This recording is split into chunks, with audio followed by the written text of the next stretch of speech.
I expect after my hysterectomy? So I recently had a hysterectomy, and I started making some TikToks just showing my journey of my actual hysterectomy, day after day after day, complications, what a hysterectomy is, that kind of stuff. And I've gotten massive amounts of feedback on it. So I am going to do some videos on hysterectomies here. If you have any questions, do pop them in the comments, because I want to help anybody that I can. And if I don't know the answer, I will try to find the answer. And then we, as a group of women, can help each other. Maybe somebody else has experienced it or does know the answer. So, hey, I'm Selena Faye, your midlife coach, guru, best friend, whatever you want to call me. I'm here to talk all things midlife. And today we're talking hysterectomies, and more importantly, what you can expect after a hysterectomy. So I'm also a registered nurse for over 20 years. I deal in hospice care. I don't deal in OB and female stuff, but I will try to explain simply how hysterectomy is done, as far as what they do during the surgery and why you can expect to see this after the surgery. First off, when you have a hysterectomy surgery, it is usually done under general anesthesia, and that is where they put you to sleep,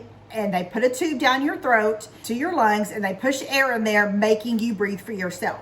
So literally what happens is your entire body goes to sleep. All the muscles in the body, everything, to the point they have to breathe for you. Your heart still beats, but you're not breathing on your own. They're breathing for you. Because they put a tube down your throat, they take the tube out before they wake you up. So you can expect to have somewhat of a sore throat, maybe a scratchy feeling, and you can also expect to have a lot of dry mouth, because that medicine that they give you and the anesthesia really dries out the body. So what you can do for that: ice chips, popsicles, cold fluids. Some people like hot fluids. You can get you some of that throat spray. That never really works good for me, but maybe you're better at it. Some lozenges, and just in time, that's going to get a little bit better, probably in the first couple of days. Back to them putting you to sleep, and they put everything to sleep in your body, and it stops all the muscles in your body. Your bladder is a muscle, and it controls your ability to pee.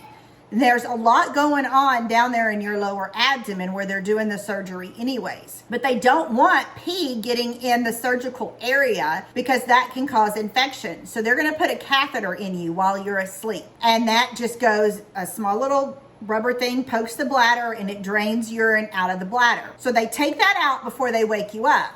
And then it is so important after surgery that you pee before leaving the hospital. I've heard cases where that doesn't happen, and that is so unfortunate, and I'm sorry, because we really need to know that you can pee before you leave the hospital. Otherwise, you go home with a catheter. And that can be very common too, where you go home a couple of days with the catheter, and then you come back and the doctor tries again to see if you can pee. It can be hard to pee after anesthesia, because the anesthesia is wearing off, but now your body has to start working again. And I personally had trouble peeing. I was at the hospital for quite a while trying to pee, because a hysterectomy is usually a day surgery. Now, if there are complications, they may keep you overnight or even longer, depending on what goes on. They kept getting me up and walking me to the bathroom to pee, and I do not wake up from anesthesia very well. And so that was a very big struggle for me, just to wake up enough to go sit on the pot. And then I sit there and sit there and sit there. I felt like I needed to pee, but nothing was coming out. And you don't want to strain, because you don't want to pop any stitches that are down there. So what you can do for this: run water. Sometimes the sound of the running water helps with that. A warm washcloth on your pelvic area. That's what actually finally stimulated it for me. And then recently somebody told me about apps on the phone that are like sounds of waterfalls and stuff like that, and that's what helps them. If you're not able to pee, they may send you home with the catheter, and they will give you instructions on that. Also, because so much is being done down in there, when you put a catheter in someone, it increases their risk for infection. So it is very common to get a urinary tract infection after one of these surgeries, or possibly a yeast infection. I personally had a yeast infection, and it was just so itchy, and it just never got better. So I ended up having to get some medication for that. So those are some things that can happen after surgery. You definitely want to drink plenty of fluids after surgery for your dry mouth. but also just to kind of flush the medicine out of your body and flush your kidneys, make sure they're still functioning well, and flush that bladder and get everything out of it that you can. So we're going to go back to the surgery, they put you to sleep, including your bowels. Now our bowels, our intestines are like little worms, and they're constantly moving like this. And as they move, they're pushing the stool down through the system until we actually poop it out. Well, because the anesthesia puts everything to sleep, so does this. So now you have nothing pushing the stool through, and it starts to get hard. It's kind of like if you have mud and it stays wet, you can kind of move it along. But then if it starts to dry out, what does it do? It gets hard. And so that's what happens. And literally these things are the last thing to wake up from anesthesia. So that means you can expect some constipation. So here are some things that you can do that can help with that. Before you have your surgery, like the day before, I suggest taking some milk of magnesia. That's a laxative that's going to help push it out. Sometimes it causes explosive diarrhea for people, but not for very long. Just kind of cleans all this out so you don't have anything left sitting in there to get hard. Then, as soon as surgery is over, you want to start taking some stool softeners. I personally took 1 in the morning, 1 at night, and then I had to bump it up to 2 in the morning, 2 at night. Also, when you take pain medication, even if it's just Tylenol or ibuprofen, it has the same effect on these little muscles. They just kind of slow down and they don't move as fast. So a stool softener is exactly what it says. It softens the stool so that it can move better. But even if it's soft and these aren't moving, it's not going to be working. So it may be 4 or 5 days before these start working and start pushing that around, but what you pushes, you want it to be soft. So drinking the live fluids helps with that. Stool softeners helps with that. If you need, you can get a laxative like the milk of magnesia that I suggested taking before surgery. Also, when they put you to sleep, inject a lot of air into your belly so it can expand, and so the doctors can really get a good eye and vision of what they're doing in there so that they don't clip something they're not supposed to or cut something they're not supposed to. So when they sew you up, all that air is trapped inside your belly. So you can expect your belly to be swollen, you can expect it to be tender, and you can expect gas pains. And honestly, gas pains are the worst like this because it's trapped. It's not the same as just like a gas pain from a fart or something like that. These gas pains can travel all over your body. It's very common that they come up here into your shoulder area. A lot of people say the gas pains are more pain than the actual surgical incision site. What can you do for this? Couple of things. One, get you some Gas X, some pills that help kind of move that gas around. Move your body more. The more you move your body, moving it around, even if it is just rocking back and forth, that is good movement. Turning from one side to the other is some movement. If you can get up and walk around, which is suggested after a hysterectomy, that you get up and walk around up to 5 minutes at a time, just slowly pacing right there in your room. Sometimes I stood and just kind of rocked side to side even to kind of get the gas pains moving. Those are the things that you can do for that. Let me go back. I forgot to talk about when they're down in the vaginal area. We talked about the Foley catheter. You could get a urine infection. You could get a yeast infection. I want you to be aware, a lot of times when they do hysterectomies, they may pull your uterus and stuff out through your vagina. So you can have a laparoscopic surgery where they do 4 little cuts in your belly, or you could have an open cut where they open your belly all the way up.